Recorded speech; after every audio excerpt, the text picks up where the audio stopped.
Menteri Koordinator Kemaritiman dan Investasi Luhut Binsar Panjaitan dan Wakil Menteri Pariwisata dan Ekonomi Kreatif yang juga Wakil Ketua Umum Partai Perindo Bidang Ekonomi Digital dan Kreatif Angela Tano Sudibyo ikut meresmikan peluncuran aplikasi elektronik Visa on Arrival atau EVOE di kawasan ITDC Nusa Dua Badung, Bali.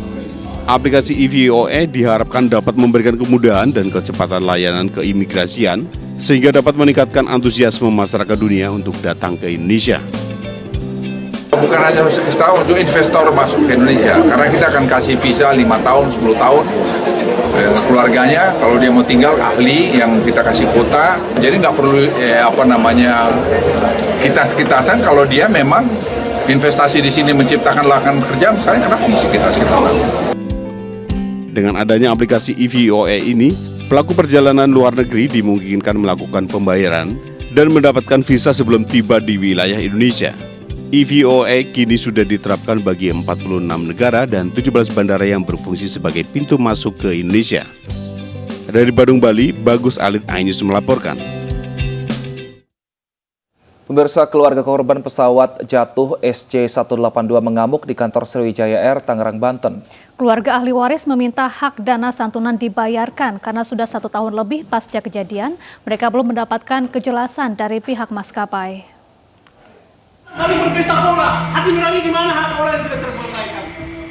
Keluarga korban tragedi jatuhnya pesawat Sriwijaya Air SC-182 mengamuk di kantor Sriwijaya Air di Bandara Soekarno-Hatta, Tangerang, Banten. Sudah hampir 2 tahun sejak jatuhnya SC-182, para keluarga korban belum mendapatkan santunan 1,5 miliar yang dijanjikan oleh Sriwijaya Air. Sejumlah keluarga yang datang dari Pontianak, Ende hingga Flores ini juga mempertanyakan penjelasan kepada pihak manajemen karena selama ini mereka tidak pernah mendapatkan kepastian. Para ahli waris menuntut sesuai rekomendasi Komisi 5 DPR agar dana santunan bisa dititipkan ke pengadilan atau pihak ketiga seperti perbankan. Kami minta 1,5 miliar itu sesuai dengan rekomendasi Komisi 5. Bang Lasarus sudah bilang pelepasan asuransi itu tidak semestinya ada RNI. Jadi kami mau ambil itu tapi kami tidak akan tanda tangan RNI. Sementara itu, pihak maskapai Sriwijaya enggan memberikan keterangan kepada awak media.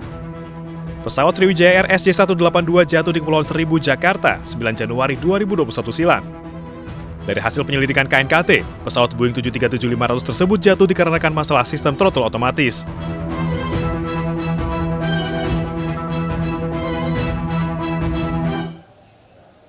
Pemirsa, kapal tradisional Semar Mesem berpenumpang 10 orang termasuk nakoda karam di Kepulauan Karangberas Kecil, Kepulauan Seribu, Jakarta. Meski sempat terombang-ambing di tengah laut, ke-10 orang berhasil dievakuasi ke Pulau Tidung.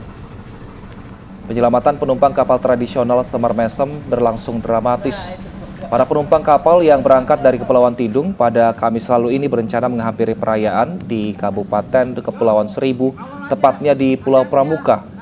Namun sesampainya di Pulau Pramuka, acara sudah selesai dan memutuskan untuk kembali ke Pulau Tidung. Di tengah perjalanan, badai datang hingga membuat kapal tradisional karam. Setelah sempat mendapat perawatan di RSUD Kepulauan Seribu, ke-10 penumpang dan nahkoda kapal sudah kembali sehat dan tidak mengalami luka.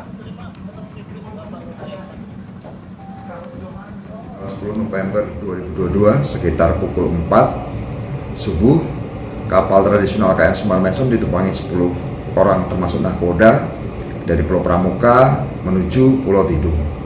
Dalam perjalanan, cuaca tiba-tiba angin kencang dan hujan dengan sudut pandang terbatas dan kapal terdampar karam. Kemudian dilakukan evakuasi yang dipimpin Kasubsektor Pulau Panggang beserta Satpol PP, Kelurahan Pulau Panggang dan Damkar. Tidak ada korban jiwa. Korban keseluruhan sempat dilakukan perawatan di RSUD Pulau Pramuka, namun saat ini sudah dalam keadaan sehat di rumah. Pemirsa, jelang pernikahannya dengan putra Presiden Joko Widodo, jalan di depan rumah Erina Gudono diaspal sepanjang 387 meter. Proyek pengaspalan ini menggunakan biaya dari APBD Kabupaten Sleman. Dan informasi ini sekaligus menutup iNews sore hari ini. Anda bisa menyaksikan siaran digital iNews TV di 28 UHF untuk wilayah Jabodetabek. Tetap jaga protokol kesehatan karena pandemi belum usai. Saya Syafaati Suryo. Dan saya Wilson Purba mewakili kerabat kerja yang bertugas pamit undur diri. Selanjutnya program iNews Room akan hadir bersama Anissa Dasuki. Terima kasih. Sampai jumpa.